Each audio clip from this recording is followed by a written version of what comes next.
Bahwa saat ini seluruh anak-anak yang umuran 15 sampai 21 tahun itu harus sekolah.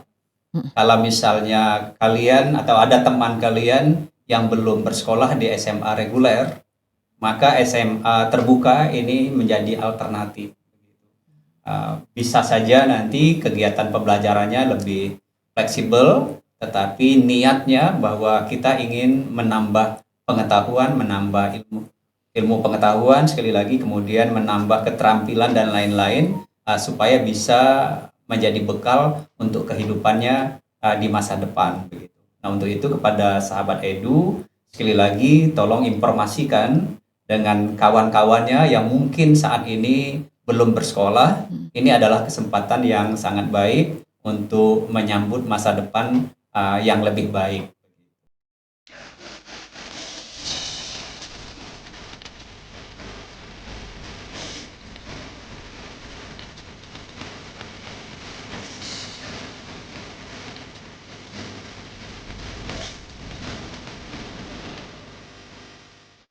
Assalamualaikum warahmatullahi wabarakatuh. Salam sejahtera untuk kita semua. Tabi pun. Ya pun. Halo sahabat Edu, senang sekali saya Rizka kembali hadir menyapa sahabat Edu semua dalam Tapis, talk show pendidikan dan inspirasi sekolah, yang merupakan ruang diskusi, inspirasi, dan kolaborasi yang mengangkat berbagai isu pendidikan dan kebudayaan di Provinsi Lampung. Nah, sahabat Edu, di sekitar kita masih banyak adik-adik atau teman-teman remaja yang terpaksa berhenti sekolah. Banyak yang ingin lanjut sekolah, tapi terbentur dengan kondisi seperti masalah geografis, yang rumahnya terlampau jauh dari sekolah negeri di kota, atau membantu orang tua berkebun. Ada juga yang bekerja di pasar, atau karena kendala biaya. Padahal di era sekarang memiliki ijazah SMA itu sangat penting.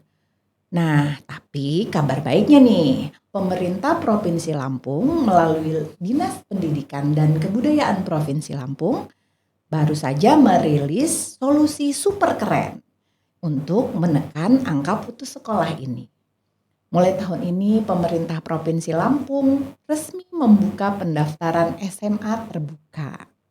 Nah, supaya kita lebih paham apa itu SMA terbuka, bagaimana teknis pendaftarannya dan aturannya, untuk siapa saja, saat ini sudah hadir tim teknis penyelenggaraan SMA Terbuka Lampung, Bapak Hendra Putra MPD. Halo sahabat Edu. Bapak Imade Sulatra MPD. Halo sahabat Edu. Dan Bapak Budi Susanto MPD. Halo sahabat Edu. Selamat datang Bapak. Kabar baik ya Pak ya? Alhamdulillah. Alhamdulillah. Nah Bapak, kalau kita melihat kondisi saat ini, hampir seluruh kabupaten kota di Provinsi Lampung telah memiliki SMA negeri reguler. Bahkan dalam beberapa tahun terakhir ini, pemerintah juga terus menambah ruang kelas baru dan meningkatkan sarana prasarana pendidikan. Namun di tengah kondisi tersebut, pemerintah Provinsi Lampung justru menghadirkan kebijakan baru, yaitu SMA terbuka ini. Apakah ini menunjukkan bahwa SMA reguler belum mampu menjangkau seluruh masyarakat, ataukah sebenarnya ada persoalan yang belum terselesaikan? Baik, terima kasih pertanyaannya. Ini pertanyaan yang sangat mendasar karena menyangkut filosofi lahirnya SMA terbuka.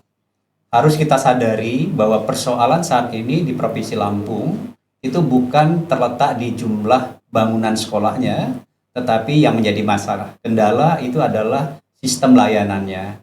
Karena kita tahu bahwa saat ini di Provinsi Lampung yang namanya anak tidak sekolah, kemudian anak putus sekolah, kemudian lulusan SMP yang tidak melanjutkan pendidikan, kemudian ada anak-anak yang membantu orang tua mencari nafkah, kemudian masyarakat yang tinggal di wilayah yang sangat jauh jangkauannya, itu belum bisa terlayani secara formal begitu. Nah, kemudian artinya bahwa saat ini persoalan yang utama itu sekali lagi bukan masalah ketersediaan bangunan sekolahnya, tetapi layanan pendidikan kepada anak-anak ini yang belum terjangkau. Nah, karena kondisi itulah kita bersyukur bahwa telah ditetapkan Pergub nomor 9 tahun 2026 tentang penyelenggaraan SMA terbuka. Nah, kita harus tahu bahwa tujuan dari diselenggarakannya SMA terbuka ini untuk memperluas akses pendidikan dengan harapan bahwa angka partisipasi kasar itu bisa meningkat begitu.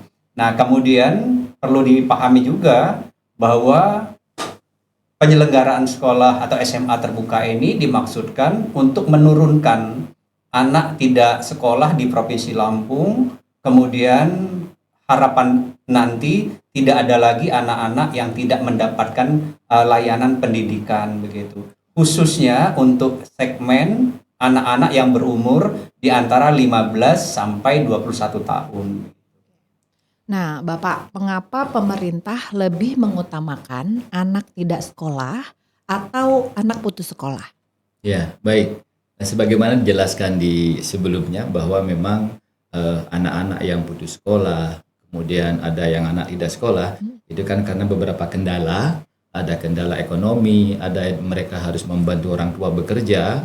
Nah, dalam hal ini tentu negara, dalam hal ini pemerintah memiliki tanggung jawab yang besar untuk memastikan mereka itu memperoleh layanan. Nah, dalam konteks ini adalah SMA terbuka. Dan SMA terbuka ini merupakan kebijakan afirmatif yang diharapkan nanti menjadi salah satu solusi terkait dengan permasalahan itu. Nah, lalu kemudian mengapa kok ATS ataupun APS ini menjadi prioritas ya kan gitu kan? Nah, karena memang anak-anak ini dikhawatirkan kalau semakin lama tidak mendapat layanan, maka kemungkinan kecil mereka akan kembali bersekolah. Ini. Nah, jadi ini Pak, sebagian masyarakat mungkin ada yang bertanya-tanya ya, daripada membangun sistem baru yang disebut SMA terbuka, bukankah lebih mudah apabila pemerintah membangun SMA negeri baru atau menambah ruang kelas baru gitu. Jadi mengapa memilih model SMA terbuka seperti ini? Baik, pertanyaan yang sangat menarik ya. Karena ini kaitannya dengan strategi kebijakan. Pertama, kalau persoalannya hanya kurangnya gedung sekolah, tentunya solusinya hanya membangun gedung. Tetapi ini seperti yang disampaikan tadi bahwa persoalannya adalah fleksibilitas dalam pola penyelenggaraan. Oleh karenanya pemerintah itu mencoba untuk mencari alternatif solusi bagaimana mendekatkan pola pelayanan penyelenggaraan pendidikan, yaitu dengan SMA terbuka. Nah, tentu saja di sana ada fleksibilitas dalam penyelenggaraan. Dalam hal ini ada dukungan namanya guru pamong, kemudian pendidik kunjung, kemudian juga di sana ada pembelajaran mandiri, di mana dilakukan di TKB, yaitu tempat kegiatan belajar. Oleh karenanya layanan ini hadir lebih dekat kepada masyarakat yang harus membangun, melayani anak-anak yang tadi putus sekolah karena faktor ekonomi, geografis dan seterusnya. Ini tuh. Oke. Tadi Bapak menyebutkan istilah tempat kegiatan belajar ya atau TKB. Mengapa murid harus ada TKB ini, kenapa Pak? Kenapa murid tidak belajar langsung saja di sekolah induknya? Baik, tadi di awal sudah kita sampaikan bahwa salah satu kendala layanan pendidikan kita karena persoalan geografis gitu. Artinya bahwa jarak rumah dari siswa tersebut dibandingkan dengan sekolah mungkin sangat jauh. Maka dipandang perlulah dibuat TKB. Artinya bahwa nanti pemerintah menentukan ada sekolah induk, kemudian sekolah induk ini nanti akan membawahi TKB. Kita sebut saja contohnya misalnya di Bandar Lampung. Misalnya di Bandar Lampung kita akan menunjuk SMA Negeri 6 Bandar Lampung sebagai sekolah induk. Sementara kita ketahui di Bandar Lampung kan ada 24 kecamatan. Nah, harapan kita bahwa di setiap kecamatan itu nanti ada TKB-TKB. Nah, di mana TKB-TKB ini nanti semuanya dikendalikan langsung oleh sekolah induk begitu. Nah, jadi itu pentingnya ada TKB. Jadi sekali lagi TKB ini tersebarnya kita usahakan supaya merata dengan harapan bisa menjangkau semua murid-murid tadi yang jarak rumahnya ada kendala gitu dengan sekolah induk begitu. Nah, kemudian yang berikutnya perlu kami sampaikan juga bahwa pemerintah memang tidak spesifik membangun sebuah SMA terbuka begitu. Karena itu akan menjadi persoalan lagi, yaitu masalah course kan gitu ya. Nah, sekarang itu pemerintah memanfaatkan SMA yang memang sudah ada, SMA yang kita nanti sebut SMA induk. Nah, SMA induk itu nanti akan menjadi pengontrol, jadi sebagai pusat administrasi, kemudian sebagai pusat narasumbernya ataupun tenaga pendidiknya, dan mereka itulah nanti akan terjun ke TKB-TKB yang akan dibentuk di masing-masing wilayah. Begitu juga dengan kabupaten-kabupaten yang lain. Sebut saja misalnya Kabupaten Lampung Tengah. Kita tahu kan sangat jauh gitu rentangnya. Nah, TKB-nya rencananya akan ditempatkan, saya ulangi, sekolah induknya akan kita tempatkan di SMA Terusan Nunyai begitu. Nah, sementara TKB-TKB-nya nanti akan kita sebar di berbagai kecamatan, di mana kecamatan-kecamatan yang akan kita prioritaskan adalah kecamatan-kecamatan yang anak putus sekolahnya atau anak tidak sekolahnya itu yang tinggi begitu. Oh, jadi TKB ini masalah menjangkau ya Pak ya, Betul. menjangkau masyarakat, masalah geografis seperti itu ya. Betul, Oke. betul. Jadi sebenarnya apa target besar yang ingin dicapai pemerintah Provinsi Lampung melalui kebijakan SMA terbuka ini Pak? Ya, baik, terima kasih. Jadi sebagaimana sudah diuraikan di sebelumnya ya, memang ini kan untuk menambah perluasan akses pendidikan ya bagi seluruh warga Lampung lah kan. Kalau istilah lainnya kan pendidikan untuk semua kan gitu ya. Nah, kemudian yang kedua itu adalah untuk mengurangi tadi anak tidak sekolah, mengurangi anak putus sekolah gitu kan. Nah, yang gak kalah pentingnya tentu ini untuk meningkatkan kualitas sumber daya manusia yang ada di Provinsi Lampung. Demikian. Oke. Ada anggapan di masyarakat nih ya Pak, bahwa menganggap SMA terbuka itu hanya diperuntukkan bagi siswa yang gagal masuk ke SMA reguler gitu. Nah, bahkan ada yang menilai kualitasnya pasti di bawahnya nih, di bawah SMA reguler. Bagaimana Bapak menjawab anggapan seperti ini? Baik, kami memahami persepsi itu akan muncul gitu. Namun yang perlu kita luruskan bahwa persepsi itu kurang tepat. Dalam artian apa? Bahwa SMA terbuka ini sama dengan SMA reguler, hanya saja ada catatan memang di mana SMA terbuka itu dia menginduk, sehingga struktur kurikulumnya itu sama dengan SMA reguler, tetapi pola pelayanannya sedikit berbeda. Bedanya di mana? Ketika SMA reguler dia mengharuskan tiap hari harus tatap muka, di mana kalau sekolah terbuka, karena ada anak-anak yang memiliki keterbatasan geografis, kemudian ekonomi, yang memungkinkan fleksibilitas di situ muncul. Tetapi tetap ada pendampingan dari guru pamong, kemudian ada kunjungan dari pendidik kita dari SMA induk tadi. Kita ada jadwal juga, sehingga tidak ada yang namanya kelas 2. Semua itu menginduk pada sekolah induk, yaitu sama dengan SMA reguler, seperti itu. Oke.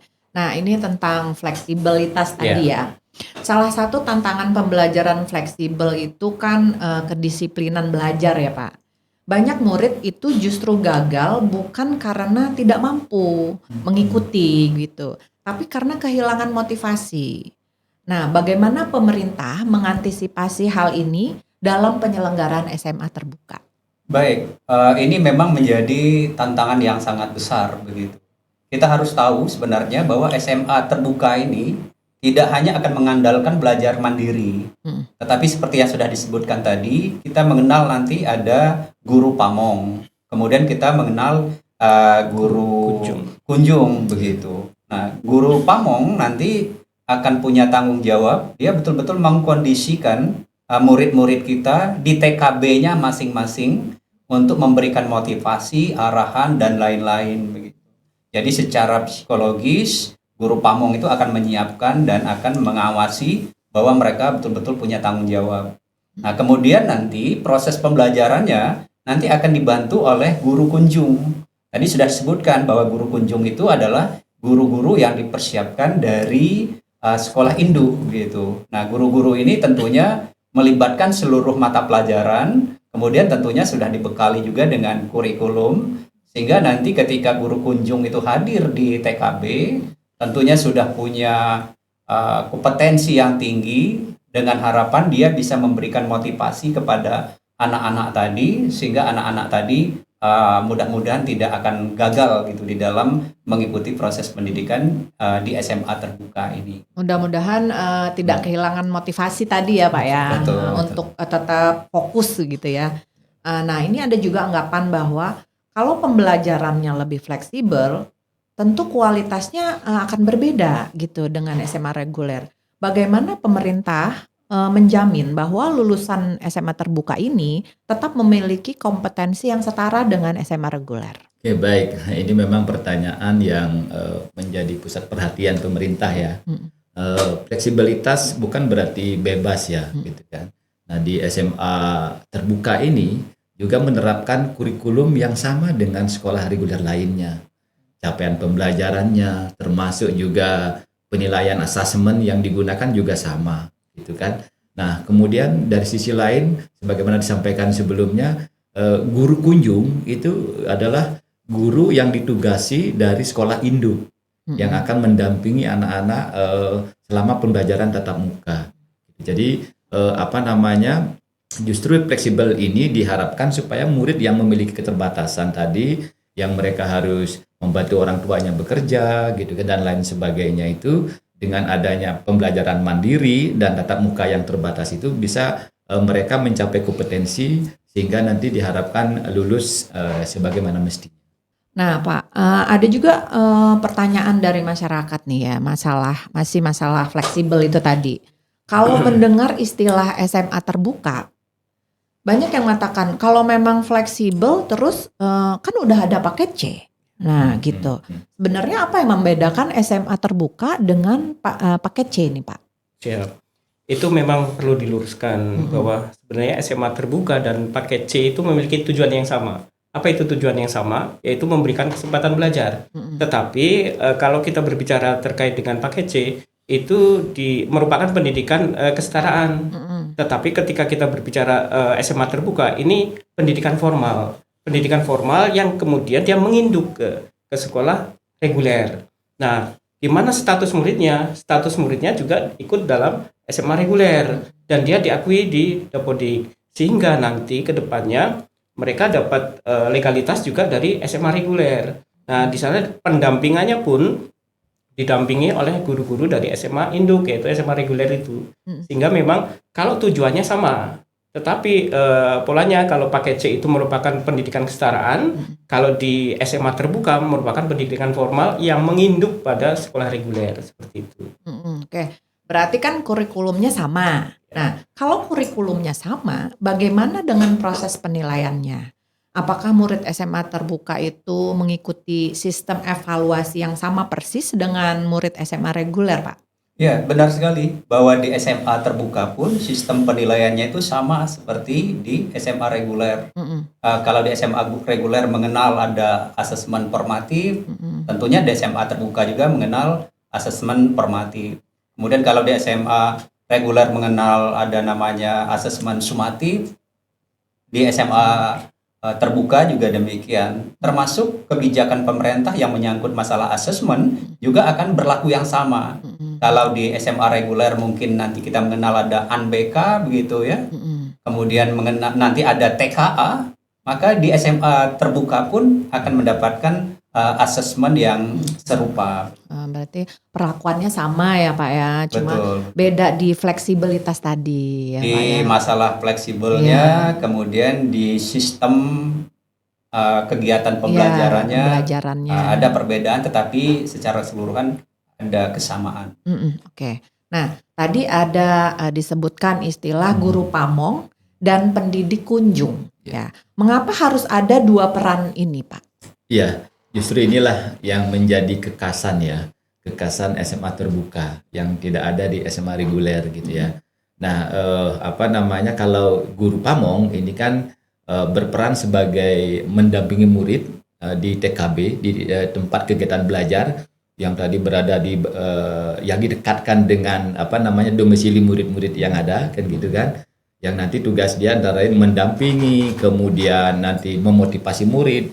Kan tadi disampaikan jangan-jangan motivasinya menurun nih kan gitu kan. Iya. Nah, sehingga dengan adanya guru pamong gitu nanti bisa memotivasi murid-murid yang ada itu untuk dapat menyelesaikan seluruh rangkaian kegiatan pembelajaran. Nah, yang berikutnya pendidik kunjung gitu ya. Nah, pendidik kunjung ini kan yang sebagaimana disampaikan tadi adalah yang ditugasi dari sekolah induk. Mendapat tugas dari kepala sekolah untuk apa? Untuk nanti melaksanakan pembelajaran, pembimbingan, penguatan materi, termasuk juga melakukan asesmen pada saat tatap muka. Gitu. Jadi keduanya ini baik guru pamong maupun pendidik kunjung adalah saling melengkapi dalam rangka untuk memastikan kualitas pembelajaran itu tetap terjaga. Oke. Nah, Pak, biasanya keberhasilan sekolah kan diukur dari jumlah lulusan atau prestasi akademik ya. Nah, apa indikator keberhasilan yang ingin dicapai pemerintah Provinsi Lampung ini dengan SMA terbuka ini? Baik, jadi keberhasilan SMA terbuka tidak hanya diukur dari jumlah murid yang diterima pula itu kan, tetapi juga yang lebih penting apakah layanan dari SMA terbuka ini benar-benar menjangkau masyarakat yang selama ini belum terjangkau karena keterbatasan ekonomi, geografi dan seterusnya. Jadi apa indikatornya? Salah satunya apa? Apakah anak tidak sekolah ini kemudian dapat kembali ke sekolah, kemudian anak yang putus sekolah itu menurun, itu salah satu indikator keberhasilan. Dan juga bagaimana lulusannya nanti, apakah lulusannya ini terserap di dunia kerja atau bisa melanjutkan ke jenjang selanjutnya. Itu bagian dari indikator keberhasilan SMA terbuka ini. Oke. Nah, kalau memang tujuan SMA terbuka ini adalah membuka akses pendidikan seluas-luasnya ya, menjangkau masyarakat lebih banyak, lebih besar gitu. Mengapa tetap harus ada sistem penerimaan murid baru atau SPMB ini? Bukankah lebih sederhana nih kalau semua yang daftar diterima aja gitu semua, Pak? Ya, pertanyaannya sangat baik. Ini menyangkut masalah filosofi dari sebuah SPMB. Jadi sistem penerimaan murid baru. Nah, walaupun tujuan kita memperluas akses pendidikan yang seluas-luasnya, bukan berarti kita harus menghilangkan tata kelola di dalam penerimaan murid baru itu. Begitu. Semuanya harus kita atur karena ini nanti akan menyangkut distribusi dari murid-murid ini. Kalau misalnya ada sekolah induk A misalnya, dia kemampuannya misalnya hanya bisa menghandle 100 murid misalnya. Nah, tentunya kan pendaftarannya juga kan harus kita batasi begitu. Nah, begitu juga dengan sekolah induk yang lain begitu. Kalau kemampuan dia menerima siswa lebih banyak, maka dia juga kan harus menyiapkan, bisa jadi TKB-nya harus disiapkan lebih banyak. Begitu juga dengan guru pamongnya harus dikelola, termasuk pendidik kunjungnya tadi. Jadi semuanya harus diatur. Maka mekanisme penerimaan murid barunya juga tetap harus kita kelola secara baik. Ya, oke. Nah, kalau ini untuk yang ingin mendaftar nih Pak, untuk persyaratan SPMB SMA terbuka ini sendiri bagaimana Pak? Ya, kalau untuk persyaratan penerimaan murid baru di SMA terbuka ini secara garis besar dibagi dua ya, ada syarat umum, ada juga persyaratan khususnya. Nah, persyaratan umumnya mungkin tadi udah sipil-sipil sedikit ya. Mereka yang berusia dari 15 tahun sampai 21 tahun. Yang pertama. Yang kedua, ya nanti menyerahkan fotokopi akte kelahiran, ada kartu keluarga atau surat keterangan domisili, kemudian fotokopi ijazah SMP atau yang setara. Kemudian ada juga menyertakan dokumen pendukung misalnya bagi mereka yang memiliki seperti KIP, PKH dan lain sebagainya. Kemudian persyaratan umum lainnya yaitu ada pas foto, ya kan. Kemudian ada mengisi formulir pendaftaran. Nah, lalu Kemudian persyaratan khusus nih. Nah, persyaratan khususnya ini yang paling yang pertama itu adalah mereka mesti menandatangani surat pernyataan sanggup itu untuk mengikuti kegiatan belajar.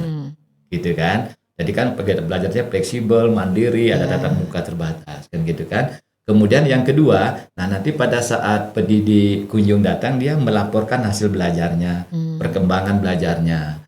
Nah, ini persyaratan yang paling mutlak nih ya, sahabat Edu, ini adalah bahwa status siswa ini bukan yang tidak sedang bekerja pada sektor formal yang terikat dengan kontrak kerja. Yang menjadi perhatian. Dia boleh membantu orang tuanya bekerja gitu, tapi tidak bekerja di sektor formal yang terikat dengan kontrak kerja. Yang berikutnya nih yang nggak kalah pentingnya adalah calon murid ini belum menikah gitu, belum menikah dan tidak akan menikah itu selama menempuh pendidikan gitu ya. Nah, yang berikutnya yang kelima adalah bahwa yang murid yang menjadi murid SMA terbuka ini tidak bisa mutasi ke SMA reguler. Oke. Nah, tadi disebutkan tentang batas usia ya Pak ya. Nah, mengapa pemerintah tetap merasa perlu menetapkan batas usia? Bukankah belajar itu seharusnya tidak mengenal usia, Pak? Ya. Jadi memang ketika kita berbicara tentang usia, bahwa batas usia itu kapanpun bisa belajar, tetapi kita kembali lagi bahwa SMA terbuka ini bagian dari SMA reguler, di mana itu adalah pendidikan formal. Jadi memang ada batasan. Ketika kita ngomong batas usia, berarti kan larinya ke SMA reguler. Ketika lewat dari itu, ada namanya kesetaraan, pakai C tadi. Makanya memang kita segmennya berbeda. Kita mengelola anak-anak yang tidak sekolah maupun putus sekolah atau yang tidak melanjutkan, tetapi usianya antara 15 sampai 21, itu yang kita kelola. Selain itu kan memang ada program dari pemerintah yang namanya kesetaraan pakai C. Mungkin segmennya sedikit berbeda di situ, seperti itu. Jadi masalah sekolah formal ya Pak, usia sekolah formal. Iya, Oke. Nah, dari syarat-syarat tadi, mengapa banyak terdapat surat pernyataan yang harus ditandatangani oleh calon murid dan orang tuanya sebagai syarat untuk seperti yang disebutkan di Juknis? Ya, ini yang harus kita pahami bahwa setiap ada surat pernyataan itu bukan dimaksudkan untuk mempersulit muridnya ataupun orang tuanya. Tetapi surat pernyataan itu kita buat itu untuk menjadi komitmen kita bersama. Calon murid itu harus menyatakan siap untuk mengikuti pembelajaran. Tentunya orang tua juga harus siap untuk mendukung proses pendidikan anak-anaknya. Nah, begitu juga supaya mereka tahu hak-haknya apa begitu. Kemudian kewajiban-kewajibannya apa begitu. Nah, sehingga di kemudian hari kalau misalnya ada persoalan-persoalan kan kita bisa ingatkan ini loh di awal calon murid maupun orang tua sudah membuat komitmen secara bersama gitu. Nah, harapan kita sekali lagi bahwa ketika komitmen itu dibangun, ya kita harus menjaganya. Oke, nah ini kan anak-anak atau calon murid yang ingin mendaftar ini sudah lengkap nih Pak dokumennya, sudah seluruhnya lengkap. Ya. Kenapa tetap harus dilakukan verifikasi lagi?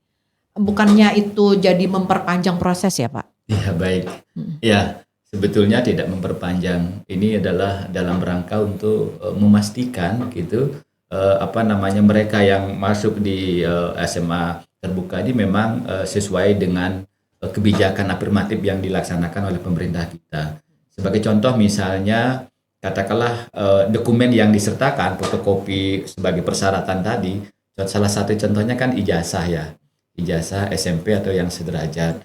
Nah, manakala memang ini ada sedikit keraguan misalnya dari sisi dari sisi legalisirnya misalnya, nah maka ini kan harus dipastikan dulu gitu kan. Jangan sampai nanti kemudian di beberapa tahun yang akan datang jasa SMA-nya itu asli gitu.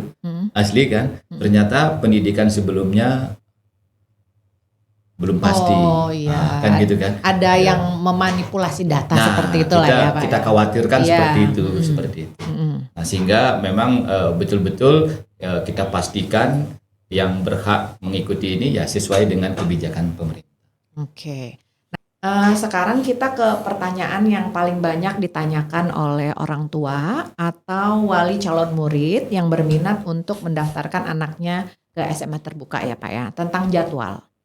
Jadi jadwal penyelenggaraan SPMB SMA terbuka ini bagaimana Pak?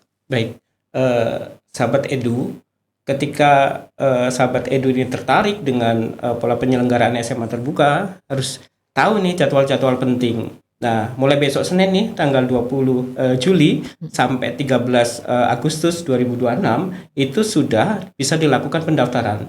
Di mana kita melakukan pendaftaran? Bisa langsung menghubungi sekolah induk di kabupaten kota yang menyelenggarakan. Nah, itu wajib gitu kan. Di sana tadi sudah disampaikan bagaimana syarat-syaratnya apa saja untuk mendaftar.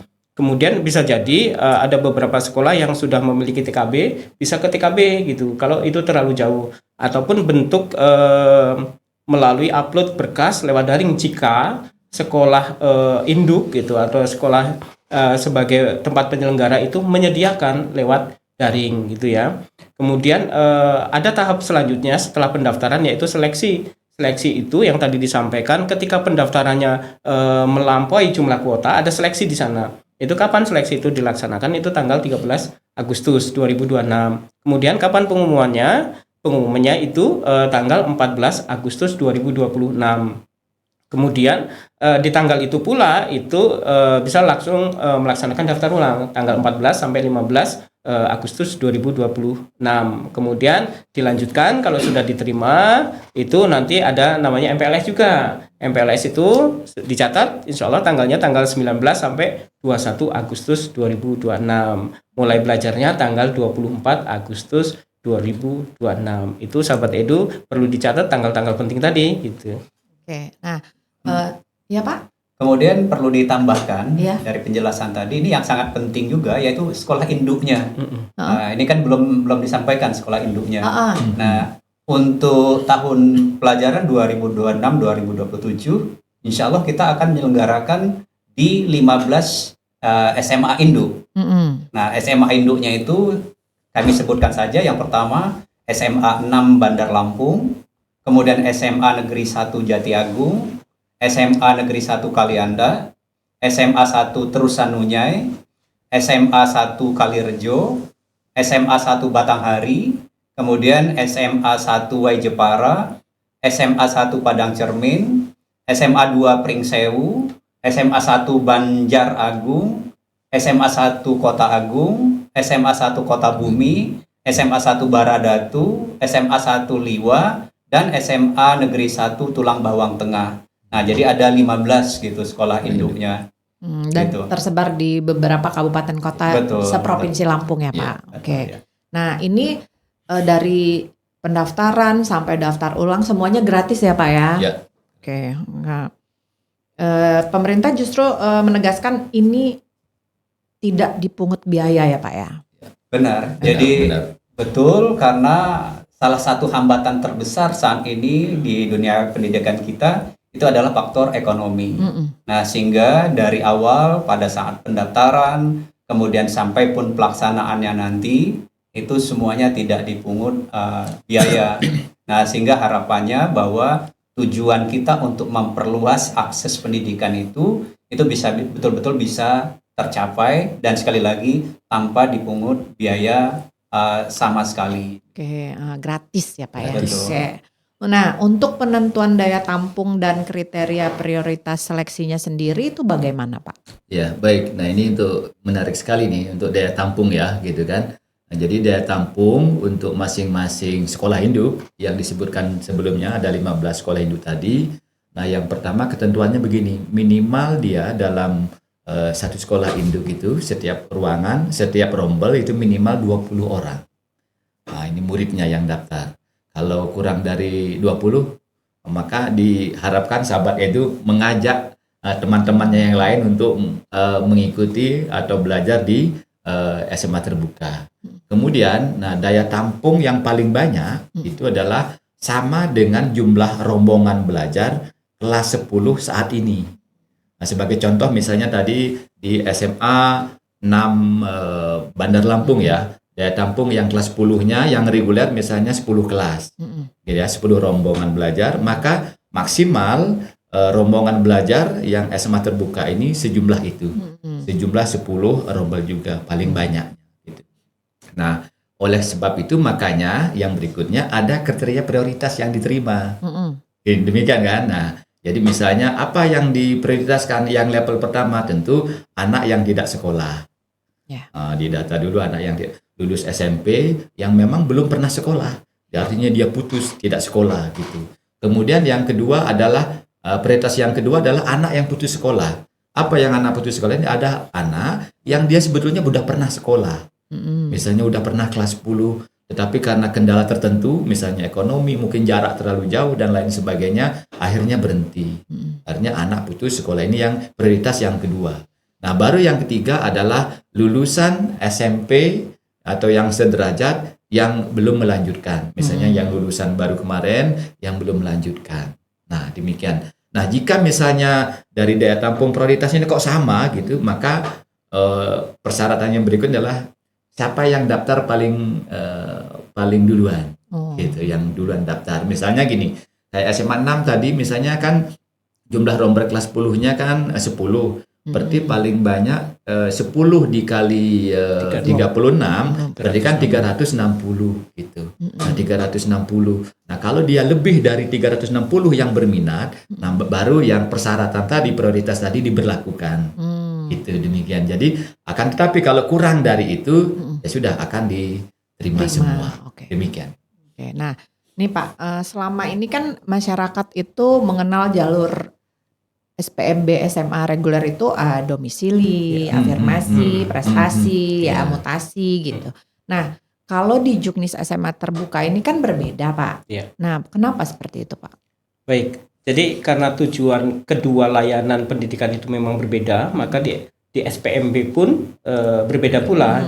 Ketika kita berbicara tentang SPMB di SMA reguler, itu kan kaitannya bagaimana kita mendistribusikan itu ya calon murid ke sekolah-sekolah yang di sekitar itu. Tetapi ketika kita berbicara terkait dengan SMA terbuka, berarti ini kaitannya bagaimana kita melayani anak-anak yang tadi memiliki kendala, baik dari sisi ekonomi, geografis, dan seterusnya. Jadi untuk SMA terbuka, seleksinya bukan berdasarkan jalur yang keempat tadi, domisili, afirmasi, tetapi berdasarkan sasaran layanan pendidikan. Maka artinya pemerintah lebih mendahulukan bagaimana layanan ini paling dibutuhkan itu di sebelah mana, apakah di anak yang putus sekolah, kemudian atau anak yang belum sekolah gitu kan, atau anak yang dia sudah lulus SMP atau sederajat belum bisa melanjutkan. Jadi memang tujuannya berbeda gitu.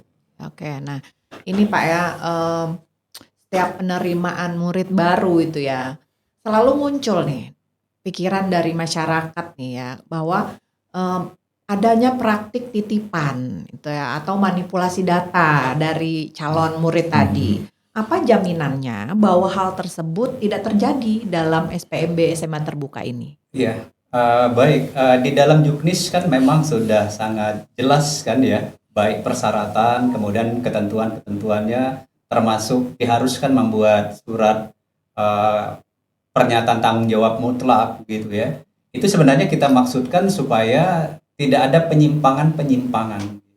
Kita ingin sekali bahwa baik dari panitia yang ada di sekolah induk, kemudian kepada masyarakat juga, ayo kita sama-sama berusaha untuk mengawali proses pendidikan itu dengan cara yang benar begitu. Jadi masyarakat jangan sampai juga terbujuk rayu oleh pihak-pihak yang tidak bertanggung jawab, karena kami juga punya komitmen juga di SMA atau sekolah-sekolah induk itu untuk menyelenggarakan proses SPMB ini secara benar begitu. Jadi mudah-mudahan tidak ada ruang lagi untuk praktik titip menitip tadi. Nah, sehingga itulah pentingnya bahwa ketika nanti proses pendaftarannya berlangsung begitu, ikuti aturannya, kemudian harus legowo juga ketika nanti setelah diseleksi ternyata tidak bisa lolos dalam seleksi itu kalau misalnya jumlah pendaftarannya sangat banyak. Dan kami juga berharap kepada masyarakat maupun pihak-pihak yang lain juga ikut mengawasi supaya sekali lagi proses yang kita kerjakan ini diawali dengan hal yang bagus gitu atau hal yang benar. Enggak. Nah, berarti ada kemungkinan seorang itu tidak diterima di SMA terbuka ya Pak, seperti Bapak sampaikan tadi itu. Betul. Nah, sementara di undang-undang itu menjamin setiap warga negara berhak memperoleh pendidikan. Itu bagaimana Pak? Ya, baik. Sepakat ya, memang setiap warga masyarakat gitu memiliki hak yang sama dan dijamin oleh undang-undang untuk mendapatkan pendidikan. Namun sebagaimana kita sampaikan sebelumnya bahwa SMA terbuka dalam hal ini menginduk di sekolah induk kita memiliki keterbatasan daya tampung, ya kan? Dan ini kan juga untuk memastikan kualitas layanan pembelajaran, kan gitu kan? Karena memang SDM yang ada di sekolah induk kan juga terbatas, ya kan? Nah ini semata-mata sebetulnya untuk menjamin kualitas yang baik, terstandar, sebagaimana dengan sekolah reguler yang lainnya. Mungkin demikian ya. Oke. Nah ini Pak selanjutnya. Di Juknis itu disebutkan bahwa murid tadi ya seperti di awal tadi, murid yang sudah diterima di SMA terbuka tidak boleh atau tidak dapat berpindah ke SMA reguler. Nah itu kenapa Pak seperti itu? Menarik ini pertanyaan dan ini sering muncul memang pertanyaan ini. Karena filosofinya cukup sederhana sebenarnya bahwa SMA terbuka ini kan disediakan khusus untuk siapa? Bagi masyarakat yang memang membutuhkan layanan khusus gitu. Jadi apabila setelah diterima di SMA terbuka terus pindah ke SMA reguler, maka apa yang terjadi? Seolah-olah ada penyalahgunaan. Nah, SMA terbuka ini sebagai jalan masuk gitu ke SMA reguler. Seandainya itu diperbolehkan, makanya di awal memang kita harus memiliki pemahaman yang sama bahwa SMA terbuka memang untuk layanan khusus bagi mereka yang tidak bisa melanjutkan di SMA reguler karena keterbatasan tadi. Jadi jangan sampai ini terjadi, sahabat Edu ya. Artinya SMA terbuka itu khusus untuk layanan-layanan yang memungkinkan dia tidak bisa ke sekolah reguler. Jadi jangan dijadikan sebagai cara-cara belakang Benar, gitu ya Pak ya.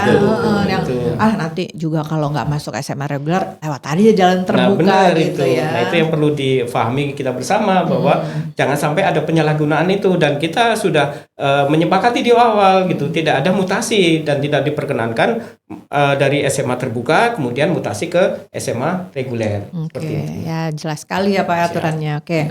Nah setelah seluruh proses SPMB ini dilaksanakan, apa indikator keberhasilannya Pak?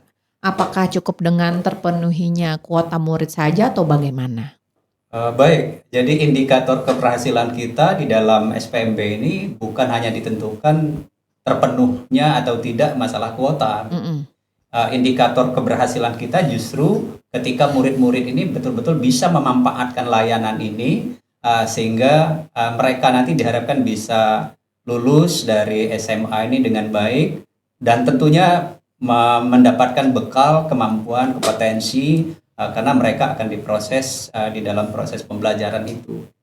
Jadi jangan sampai sekali lagi kalau sudah penuh seolah-olah ini berhasilan yang luar biasa. Jadi tidak. Jadi kita adalah nanti setelah prosesnya berjalan begitu, kemudian nanti indikator yang terakhirnya benar nggak secara bertahap dari tahun ke tahun angka putus sekolah kita bisa berkurang. Ya, jadi ada perubahan yang signifikan ya Pak. Benar, gitu. benar. Dari sebelum ada SMA terbuka dengan setelah ada SMA terbuka gitu ya Pak ya.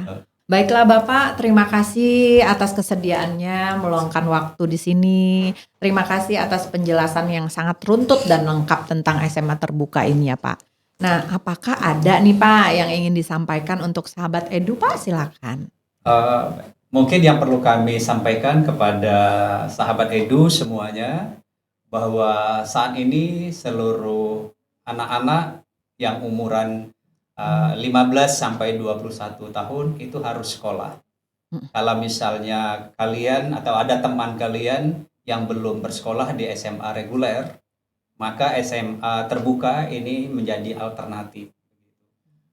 Bisa saja nanti kegiatan pembelajarannya lebih fleksibel, tetapi niatnya bahwa kita ingin menambah pengetahuan, menambah ilmu ilmu pengetahuan sekali lagi, kemudian menambah keterampilan dan lain-lain supaya bisa menjadi bekal untuk kehidupannya di masa depan begitu. Nah, untuk itu kepada sahabat Edu sekali lagi tolong informasikan dengan kawan-kawannya yang mungkin saat ini belum bersekolah. Ini adalah kesempatan yang sangat baik untuk menyambut masa depan yang lebih baik.